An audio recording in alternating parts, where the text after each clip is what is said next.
जय मसीह की दोस्तों, यीशु आपको प्रेम करते हैं। प्रभु की स्तुति हो। आज का जो वचन है मैं आपके लिए पढ़ूंगा। अगर यूहन्ना 3:16 पढ़ोगे तो वचन कहता है, क्योंकि परमेश्वर ने जगत से ऐसा प्रेम रखा कि अपना इकलौता पुत्र दे दिया, ताकि जो कोई उस पर विश्वास करे वह नष्ट ना हो परंतु अनंत जीवन पाए। प्रभु की स्तुति हो। यह वचन बोल रहा है कि परमेश्वर ने जगत से प्रेम किया और प्रेम के कारण परमेश्वर ने क्या किया, अपना इकलौता पुत्र दे दिया। प्रभु की स्तुति हो। तो यहाँ प्रेम बता रहा है कि जब कोई व्यक्ति प्रेम से भर जाता है, जब कोई आदमी दया से भर जाता है किसी के प्रति, तो वो देता है। प्रभु की स्तुति हो।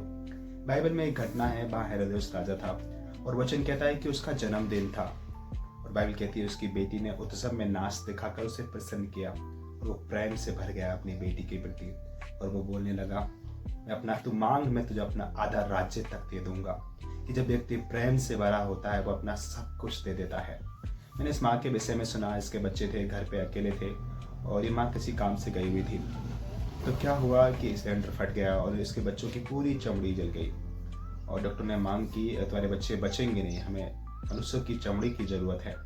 माँ प्रेम से भरी हुई थी, अपने बच्चों के लिए कंपैशन से भरी हुई थी। माँ ने बोला कि मेरे पूरे शरीर की चमड़ी निकाल दो और मेरे बच्चों को दे दो। कि माँ प्रेम से भरी हुई थी। जो प्रेम जो होता है वो देता है।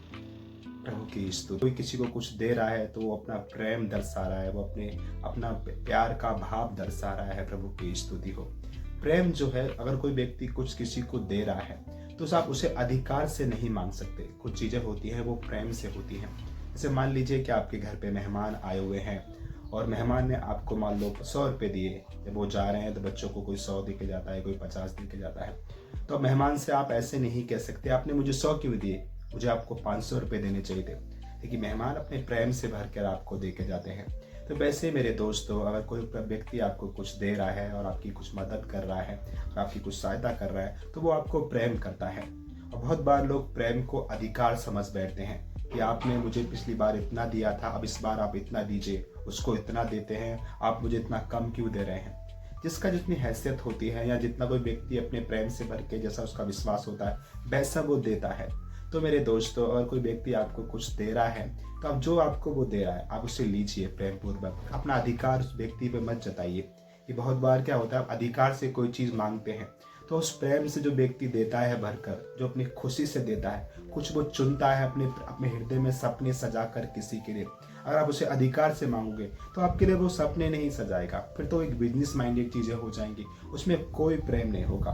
तो मेरे दोस्तों, अगर कोई व्यक्ति आपके लिए कुछ कर रहा है तो जैसा वो चाहता है वैसा उसे करने दीजिए। क्योंकि लोग जब प्रेम से भर जाते हैं तो वो उत्तम करते हैं। अपने दिल में कुछ वो सपने सजा लेते हैं, अपने दिल में कुछ वो अच्छा सोच लेते हैं कि मैं अपने प्रिय के लिए ऐसा करूँगा।